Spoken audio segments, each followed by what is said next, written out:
Welcome back to Misunderstood. I'm your host, Rachel Yucatel. So my guest today is named LACHI. She is a multifaceted artist celebrated for her prowess as a singer, songwriter, and producer, as well as for her advocacy in disability visibility and rights.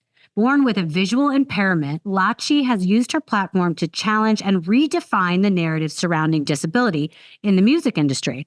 Her unique blend of electronic pop, soul, and dance music has earned her critical acclaim and a dedicated fan base worldwide. Beyond her musical achievements, LACHI is a prominent speaker and activist working tirelessly to promote inclusivity and accessibility in all aspects of life. Particularly fitting in July, which is Disability Pride Month, her inspiring journey and unwavering commitment to her craft and community make her a powerful and influential figure in both the arts and social advocacy realms, which is why I wanted her on my show. Please enjoy my conversation with LACHI. Hi, everyone. It's Rachel Yucatel from the Misunderstood podcast, and I wanted to give a shout out to our sponsor, Holistic Goddess. Holistic Goddess is a one-stop shop for all your holistic health needs. They offer a wide range of products from castor oil packs and collagen to natural bug spray. They do the hard work for us, checking ingredients and investigating where each product is made so you can focus on finding what works for you. Holistic Goddess brings on recognized brands weekly, often focusing on women-owned brands in North America, and they personally try all the products before adding them to the store. It's always exciting to see what new products they'll feature next. If you're looking for reliable health solutions that keep the unique needs of women in mind and cater to all ages and stages, definitely check out Holistic Goddess. And for 15% off, use code Understood. Go to www.holisticgoddess.com and again, use code Understood for 15% off.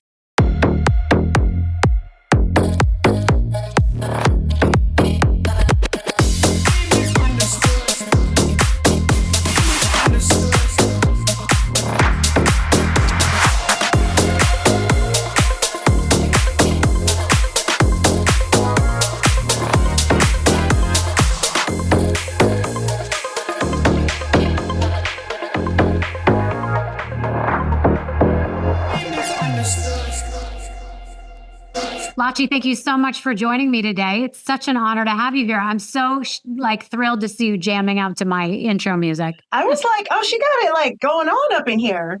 I know. I love that music. It makes me happy every time I hear it. So again, thank you for joining me and giving me some of your time. You made USA Today's 2024 Women of the Year list. These are leaders, entrepreneurs, activists, trailblazers, women who have made a difference every day. How does that feel to you? I got to say, I spent so much time in the trenches, just working, community building, creating, and it does feel good to be recognized for my work. I'm not going to lie. I know you got to be humble. Sometimes you got to sit down, but sometimes you got to really take it in and live in the joy and live in the moment. And I am soaking it in, girl. I saw that you were at the White House with Biden. Is that part of that? Well, so what my whole thing is to really amplify disability, culture, and inclusion through music, through fashion, through storytelling. And because of that, I find myself in really cool, fun rooms, everything from the UN to the BBC, to the White House. In fact, the first time I had interacted with the White House was in 2021 when they were asking about this new initiative they were having called blindness. I think it was Blindness Equality Day. Mm-hmm. And I was telling them it needs to be Blindness Equity Day. I walked in with an argument. But it has been quite a thrill to be able to speak to and show off, the goods of disability to world leaders.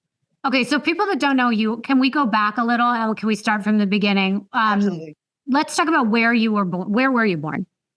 So I was born here. By here, I mean Maryland. My parents are West African, so they immigrated to America for a better education, had a ton of kids because they were Catholic. And then all of those kids moved around throughout the 50 states. So you're one of 6 or 7? I am the 6th of 7. Oh, wow. So there was just a ton of us. And all of my sisters and my brothers, they're doing medicine and nursing and health professionals. And I was like, no, I'm going to just do music because it makes me smile and it makes me happy. Right. So I'm the black sheep of the family. Yeah. So now you were born legally blind. Am I correct in saying that? I was born legally blind. I had much better vision than I do now. And it wasn't till, I moved up and down the Eastern Seaboard, and just a teeny bit of background about myself. I didn't have a lot of friends, being legally blind. I wasn't blind enough to be like one of the blind kids, but I didn't have enough vision to just be one of the typical kids. Right. Wow. And so I took to playing the piano, writing poetry, and really getting super introspective. And that kind of led to me doing this now. Yeah. In 2016 or 2017, I got a diagnosis that was like, I know you only have a little bit of vision, but we're going to take the whole thing away. And I was thinking to myself, all right, I can either sit here and feel sorry, or I can just go do all of the things I ever wanted to do before I lose my sight. Right. So I went skydiving. I did all sorts of things. And then I was like, why stop? Yeah. No, I get it. Wait, go back for a second. So for people that really don't understand blindness and this type of disability, explain what legally blind is. Because for someone like me, I would think that meant that you could not see anything when you were born. So legally blind is, it's like a legal construct. So I don't love to use the term, but really technically what it means is that I see 200 or worse over 20, right? So like, what people want to see is 20/20, right? So what somebody can see from 20 feet away, so what someone can see from 200 feet away, I have to be 20 feet. Oh, I see. In front of. Does that make sense? Yeah. Yeah. So as a child, were you were able to make out facial recognition, colors, well, everything that we all see. So you at least have it in your brain when you do lose your full sight. Were you diagnosed with something in particular, or how did that come about? I have several different diagnoses. And as I got older, new ones came in and left.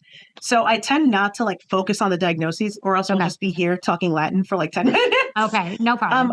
But what I will say is that, yes, when I was younger, I had much better vision. I could see faces. I could get around. I could read signs. A lot of things I can't necessarily do right now. But because I have been so adaptable and so used to situations, and because my vision loss was gradual, I haven't even really noticed. One day I was walking around and I hugged an old friend, and I found that it was a tree. And I was like, bitch, girl, you need to go get that figured out. Sorry, can we not cuss? Sorry. No, it's fine. Cuss all you want. Cool. So, all right. So now explain what it's like if you're explaining to someone who has vision, what is it that you see today? And has your diagnosis been that one day you will be completely blind? So yes, right now I am on the road to completely losing vision.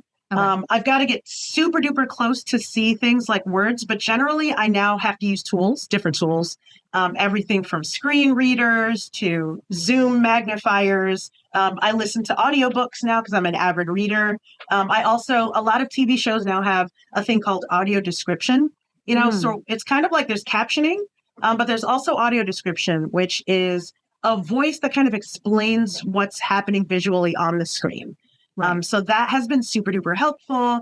When I tour for all of my performances and my keynote speeches, I travel with a sighted companion. We have our rider, so we make sure folks do certain things to make sure that I am accommodated.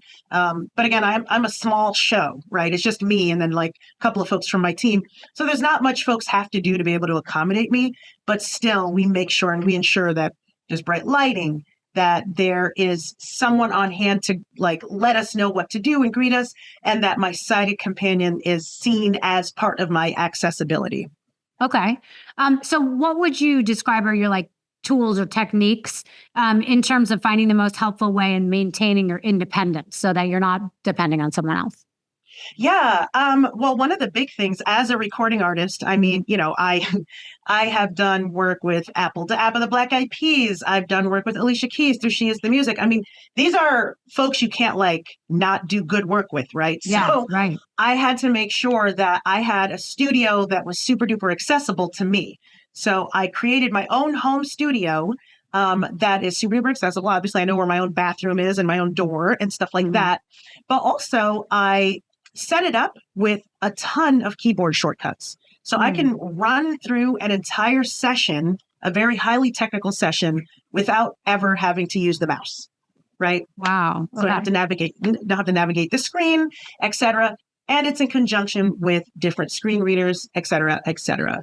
That's been super useful. But then when I have to, because I can't just do everything from home. Yeah. So when I go out, I use my cane. Your very fancy cane. My glam canes, my fly ass canes. They're very dope conversation starters. Sometimes I'll go out with my sighted companion, who's also my manager. So he's able to negotiate things on my behalf where something is getting weird and sticky. He's able to stand up for me, and we bounce out. Right. So have you ever used a seeing eye dog? I have not, because I don't like animals, and I'm just going to say that. I'm going to own that, and I think that that's okay.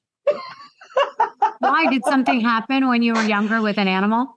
I got chased by a dog when I was really young. I don't dislike animals. I just don't really like dogs. How about that? Okay. I was chased by a dog when I was really young, and it was not a good experience. And I was like 6, but whatever. Ever since then, I was like, dogs are very slobbery, and I am already a child. I don't want to have to take care of another one. Right. Everyone's giving me shit for it, and I have decided that I am going to own that I'm just not a dog lover. Well, no, I mean, I get that. Usually people who are not dog lovers are people that have had some sort of trauma in their past related to an animal. So, I mean, I get that. Not everybody, it's not that you're being mean. It's that you've had something that happened. Right. I mean, and look, dogs are adorable and dogs are cute. And there are some guys that are adorable and are cute. And then they're also germs, right? So that is very true. I can second that. Okay, so we've talked a little bit about your music already, but back it up for a second. How did you, I know you said in childhood you started to get involved in it because you were kind of going within. Talk about what you love most about music, how you got into it, like all that kind of stuff. You know, it's interesting. When I was in high school, because again, I was super quiet, super shy, and somebody said there was some sort of talent show. And I signed up for the talent show, and then I crossed my name out because I was scared. And then someone else signed me back up. And so I did the talent show, and it was the best feeling I ever had. I was singing my heart out with a really personal song I wrote to hundreds of people or thousands or however many people were in my high school. And that was the first time I was like, you know what? This is it. This is me. This is this was my purpose. You ever have, I don't know what you believe or not, but it's like sometimes you just kind of feel like God going like, you know what, this. So I ended up getting a day job because my parents were, they have a Black disabled girl, right? They want to be like, hey, get a job. Let's get you sorted. You know what I mean? But I got a decent job working at the U.S. Army Corps of Engineers, but I didn't love it. Like, it wasn't me. I was sitting at a desk. Doing what? What were you doing there? So I was actually processing permits for the waterways of New York City. Oh my God. If somebody wanted to, I know it's like, it was actually pretty interesting. If people wanted to build a bulkhead or if they wanted to build a dock, I would help process or, write up their permits, go out and do some compliance checks. I am seasick, so I would have to go on the boat sometimes and I would just be barfing throughout the day. So I just wasn't loving that job. Right. But what ended up happening, one day I was just like, I'm done. I need to go and live my life. I ended up getting signed to EMI, like an imprint under EMI, which was a label back in like the early 2010s, teens. Yeah. And they found me at like a South by Southwest showcase that I kind of just made up myself. I was just like, I'm going to play a guitar at a bar and hopefully a label sees me. Yeah. And a label guy did. They signed me to a 1-year deal. I didn't love the way they were marketing me. They were marketing me as like blind artist. And I know I say that today, but I didn't like that they were claiming it for me, if that makes sense. Yeah. You know what I mean? So I jumped out and I was like, I'm never going to talk about my disability, blindness. I want it to be all about the music. Right. I got signed You mean because you feel like it was like they were giving you a shot because you were blind as opposed to you were being compared to all the other artists just because of how good or not good you were? Yeah, in a sense. I believe they did see the talent, but they were just trying to figure out a way to market.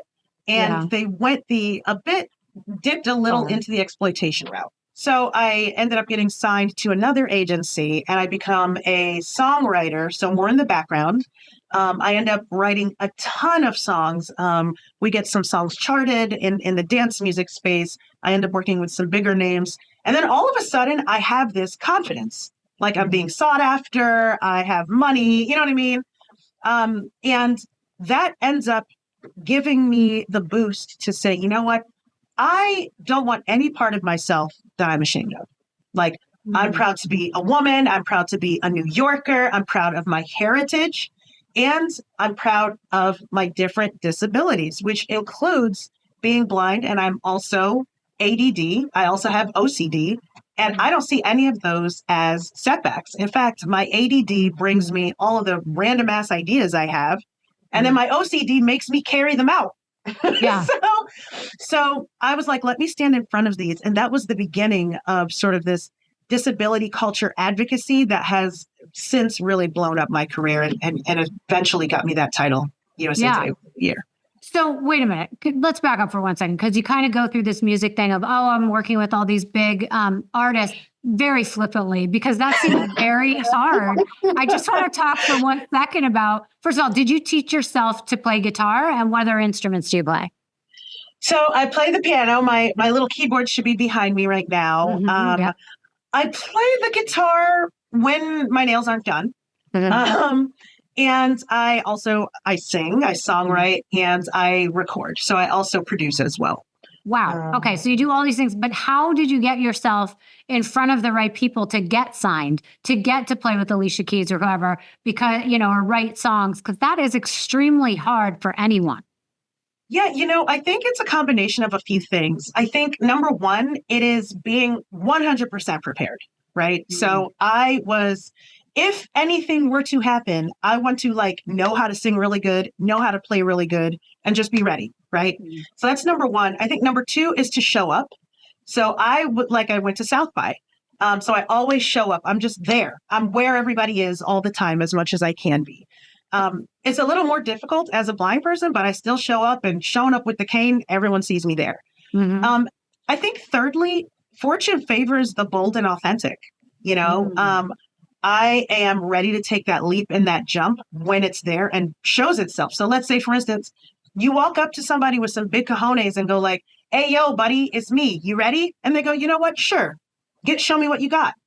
Then you've got to be ready to literally show them what you got. And I think that has consistently been what I have done. Okay, perfect example. A friend of mine that worked at BMI, who was always really just a proponent of mine. Her name is Katie Kilgallen. She was like, I would love to introduce you to a woman named Michelle, at the time, Artutsky. Now she's married. She has a different last name. And I was like, okay, well, who's that? And she was like, oh, well, she runs Alicia Keys's, one of her nonprofits called She Is the Music. And I was like, okay, I am in love with Alicia Keys, obviously my hair. And so I end up meeting with Michelle. Michelle falls in love. She says, let's do it. I would love to have you at an Alicia Keys writing camp with Alicia Keys. Wow. And I was like, what? And I think our conversation was great that I had with Michelle. I had my shit together. I had my music out. My music was good. And it was a good enough look that I could just walk into a meeting with her and she goes, all right, are you ready? Let's go. And then I get into the writing room with a bunch of other ridiculous writers and Alicia Keys. Right. And, of course, you're going to go through that moment of imposter syndrome, right? Right. Where you're like, okay, who did I con to get here, right? But I think the truth of the matter is, I think the cure to imposter syndrome is responsibility. I was like, you know what? I am here. I'm going to take responsibility for the fact that I am here. I'm going to be present and I'm going to do my best because that's why I'm here. I'm here for a reason. Yeah. And that is it's just constantly that boldness, that readiness, and that yes. I think all this advice is so powerful for people. I mean, you come across as someone where your disability has never gotten in the way of you being able to succeed. Has there been a time that you felt kind of down about it or that it was hindering you? I would say not my actual disability. So not my actual blindness, not my actual OCDs or neurodivergencies. I would say it was society, the way people treated me because of it, not actually it itself. I tend to say it wasn't the condition. but people's conditioning that has been like the issue. You know what I mean? So, I like to use a good example. Like one of my friends in a wheelchair, he had told me, and he's the one that opened my eyes on this. He was like, I'm not upset that my legs are broken. I'm upset at the way society treats me and talks down to me or infantilizes me because of it. But it itself is not actually the real issue here. If everyone treated me like an adult or like a dignified human being and offered me my autonomy, then there wouldn't really be a problem here. And so I think it's why I do have such confidence as well as having a disability, because I do have autonomy. I do have dignity, and I am sort of really able to get around and work. And I'm proud of all of the things that I've achieved.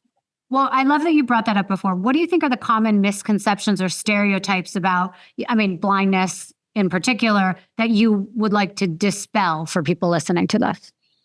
Yeah. On LinkedIn, I did some AMA. I was like, I'm blind, AMA, and that blew up. But I think there are several things that people think about blindness. Number one, first and foremost, 85% of blind people have some vision. So everyone, when they think blindness, they think everyone sees totally black. But only 15% of blind people are actually totally black. So most blind people can see. And I get a lot of flack for it because part of my whole sort of TikTok game is just kind of walking around with my canes. And then I'll get a lot of flack of people going like, well, you can see a little bit, can't you? And I'm like, yes, actually. So, like, almost like you're faking being blind or something? Yeah, they're like, how dare you? People will do anything for likes. And so I'm like, well, this is the true. This is my real. And I'm not going to hide behind it. Not every blind person is able to do music. A lot of folks think that because you're blind, maybe your ears work better. That's not necessarily true. What is true is that when you're blind, the information you receive is received in different ways. So perhaps you utilize your ears more, but that doesn't make you like better at hearing. It just makes you better at using your ears to pick things out. It doesn't make you good at music. So well, yeah, interesting. Well, it also doesn't make it so like not all blind people are like little like Ray Charleses in the making. You know what I mean? So I think another big one is that most blind people do not use a cane or a dog. So I think 2% use a dog and like 8% use a cane. And so according to that logic, that means that most people who are blind or, legally blind or whatever are just fucking, just trying to figure it out. You know what I mean? And I think that's due to stigma. Yeah. And I think, God, I have like so many blind people have jobs. Blind people have sex. Blind people enjoy movies and films. Actually, blind people have a higher rate of marriage without divorce, so non-divorce marriage, than the average person. I think they're at 65%. Well, you know what? That's interesting because it doesn't surprise me when you say that, because so much of how people are attracted to one another now is based on physical. So if you kind of remove that and are based on how someone makes you feel, how you like their personality, what you're attracted to, and the chemistry, I can see how that can last longer. Honestly, that makes a lot of sense. Yeah, it takes out an entire layer of, sophistication that just kind of mucks everything up. Yeah. Right. What are the most pressing issues do you think are facing the blind and visually impaired community today, or the disabled community today? Yeah, well, listen, for the disability community, there is so much. I personally am super duper proud in celebrating my disability, but not everyone is because of the social stigma. I want to say that like to the rooftops, and a lot of it is because of the way we're represented in media. Most folks that have a disability on or neurodivergence, right, or like chronic conditions or mental health conditions, all that stuff, are portrayed by people who don't have a disability, right? And so the writers and the directors, no one with actual authentic disabilities are in the room. And so they get the portrayals wrong in Hollywood, in Broadway, everywhere, right? And so this is the problem. There's a lot of A lot of Hollywood movies end with the person with a disability preferring to die than to continue, like to give up their life so that their caretaker can move on, or, we're wanting a cure really quick. And like all they care about is a cure instead of living their life. For me, it's like, sure, if a cure comes, all right. But like, I'm not going to sit there and wait for it. You know what I mean? And it's okay to want a cure, but also want to live your life. So, there's so much lack in representation. That's number one. But it's not just in Hollywood. It's also in the boardroom. It's also in the mailroom. There's underemployment. There's undereducation. And then there's a lot of health situations. And you would think for people who have disabilities and neurodivergences that health would be like the easiest thing for them to figure out. But it's actually the most difficult. A lot of times, there was a New York Times article that just recently came out that, not recently, but a few months ago, that was like clinics and doctors, when they find out someone has a disability, will figure out how to get it so they don't come in, or will hang up, or will do whatever. There's a whole big expose on it. And so there is a lot of toughness. Again, it's not because of the disability, but it's because of social stigma. It's because of inaccessibility. And, it's because we're so spread out as a diversity. Right. At the end of the day, everybody has some intersection with disability in the whole world, right? Mm-hmm. You either have one yourself, whether it's disability and all the things I mentioned. It can even be like freaking anxiety or chronic arthritis or dyslexia, or, a really, really mild case of diabetes or something. All of that falls under disability. So people don't even know they have a disability, or they don't want to disclose. But maybe their mother has one, or their child, or a friend, or a close colleague or coworker. Everyone interfaces with disability. And so I think that's important that you said that, actually, because a lot of people just assume it's physical, and they forget there is a lot of disability. It goes with anxiety, depression, all those things that you can write down on a list. I'm just curious, you talked about this a little bit. What changes would you like to see in terms of accessibility, policy, public awareness for disability? So I think for me, it's public awareness. There are some amazing advocates out there that advocate for policy. There are some really amazing people that advocate for accessibility. I want all of those things. But I believe that policy is the bed. I believe that accessibility, these are the bed. These are just human rights and stuff that we deserve. We shouldn't be erased. We shouldn't be marginalized and oppressed. I think it's public awareness. That's where I want to start. And I do that through my organization, Ramped, through the fact that I'm a part of 1 million different boards in the music industry, from the Grammys to the Audio Engineering Society to the Songwriters of North America, and the list goes on, in order to advocate for music within disability within music and cultural spaces, so that we can start getting authentically told stories out there. I always encourage people to diversify their feed with actual creators with actual disabilities. There are a ton of amazing ones out there, myself included, but also amazing folks like Imani Barbarin, or like Amali Burke, or so many others. I can't even list them right now. Tiffany Yu is another really great one. So there's so many creators, but there are also so many artists, DJs, and producers, which we uplift through Ramped as well. So for me, it's about awareness within music, but also I want to see better representation in Hollywood, because I don't know if you remember the show, what was it called? Was it Modern Family?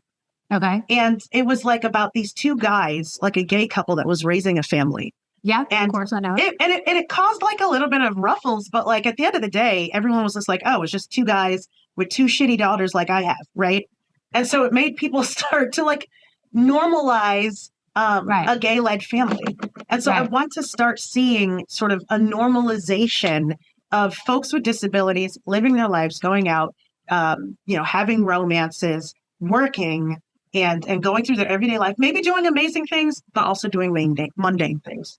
It's interesting you bring up Modern Family, because I was trying to think of somebody with a disability that you see in everyday life that is portrayed, like, the actress, now I'm going to forget her name, Matley. Okay. And Marley Matlin is deaf. Yeah, exactly. There you go. She's hearing impaired, but she's done a whole gamut of movies, right? You see her in the position of falling in love, or you see her as a parent, whatever it is. So that's, I think, how we came to understand more of hearing impaired, that they could talk, they could live real lives. But you're right. You don't see it in the whole gamut, everyone, and normalize it. Go back for 1 second and just describe a little bit more about RAMP-DIS for people that kind of missed it on what it means, what the acronym means, and what it actually does. So the acronym, which I'm super duper proud of, stands for Recording Artists and Music Professionals with Disabilities. And what we are is a platform that equips the music and live entertainment industry with disability inclusive tools, programming, and we connect them to a directory of recording artists and music professionals with disabilities, neurodivergence, chronic conditions, mental health conditions, and the like, who operate and work within the music industry. We've done everything from partnering with the Recording Academy to make the Grammys more accessible and disability inclusive, to working with Netflix to put on different programming for composers and songwriters, to we have a few really cool events coming up. One is a party with Live Nation on July 26th, which is ADA Day. So it's the day we celebrate the Americans with Disabilities Act out in LA. And so we're really excited to announce and hand in hand that partnership when that comes, or well, at least that event when that comes. And we're also going to be doing an event with the Recording Academy at the end of the month as well, to celebrate our arm in arm with their new disability and accessibility arm. Amazing. One last thing, we also have this really robust and continuously growing roster or membership of folks with disabilities and neurodivergence within the music industry who've done amazing things. I mean, everyone's peer vetted, right? So everyone is a professional. Everyone has done work with top tier folks or is a top tier person themselves. And we've built this beautiful community of folks collaborating, folks giving each other gigs, us getting folks development resources, all types of resources, paid opportunities, and visibility in front of some of the top most agents and managers in the business here in America and throughout the globe. I know you have some things coming up. Talk to me about the music you have for us to expect.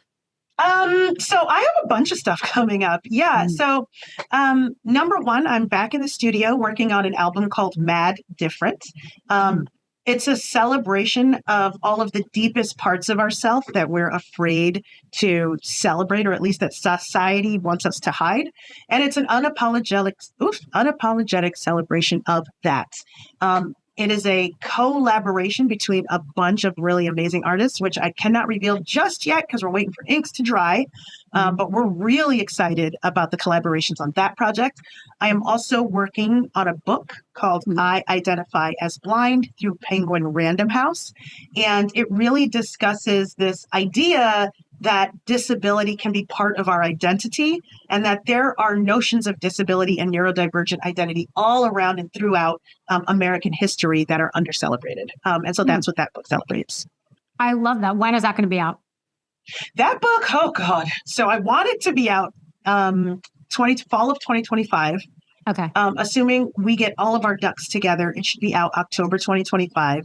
And I know that feels like a million light years away, but I mean, just yesterday it was 2020. So yeah, exactly. I know. One last thing I wanted to share is in October, we are going to be releasing a PBS docuseries called Renegades. It is a digital docuseries celebrating the renegades, revolutionaries, and rebels with disabilities who have helped shape America.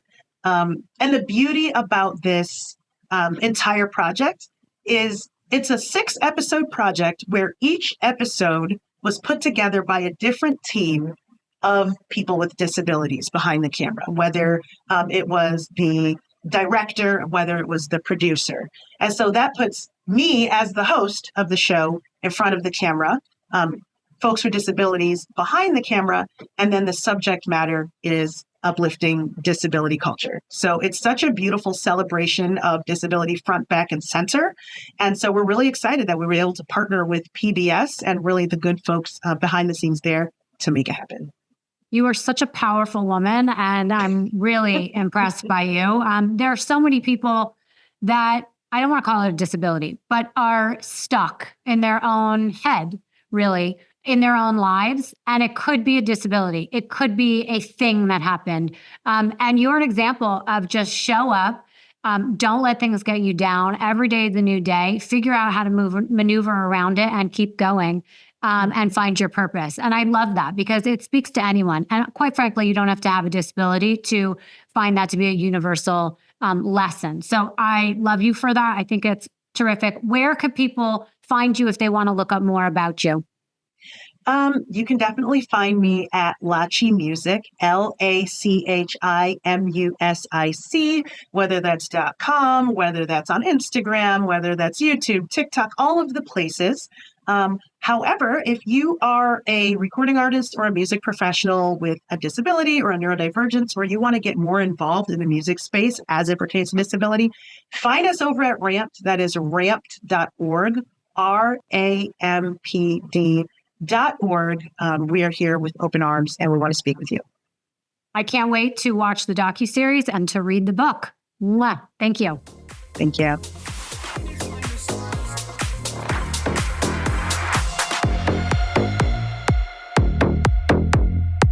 Thank you so much for listening to Misunderstood. I'm your host, Rachel Yucatel. Please be sure to subscribe to the show and give us a 5-star rating and review.